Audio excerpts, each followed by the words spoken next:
فقط إذا أمكن يعني كونك متواجدة الآن في القطيف، إذا أمكن أن تضعينا وتضعي المشاهدين بأجواء هذه المنطقة في ظل هذا الاجتياح. تفضلي. السلام عليكم. وعليكم السلام.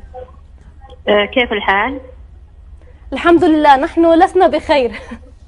ليش ما انتم بخير؟ يعني لما يجري يا سيدة أم محمد، لما يجري في منطقة القطيف حيث توجدين، وأيضا في منطقة أو بلدة العوامية هناك حصار وهناك اجتياح. لا نعم، احنا بخير والحمد لله في ظل آل سعود، مبسوطين ومرتاحين. أنا شيعية بس احنا بخير. اللي كذب عليك هذا اللي يجيب لك الأخبار كذاب. احنا في القطيف مبسوطين ومرتاحين. نعم. وهذول الإرهابيين الشيعة بعضهم كلاب.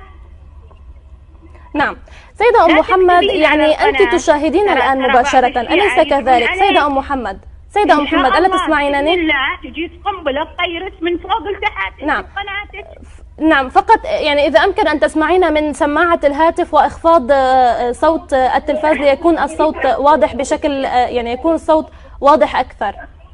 لا أنا نعم. أسمعك. نعم سيدة، عند التلفزيون على هالكذب اللي على غير فاضي، أنت كذابة. نعم سيدة أم محمد، سيدة أم محمد، هل أنت سيدة أم محمد، سيدة أم محمد، الحكومة ما قصرت.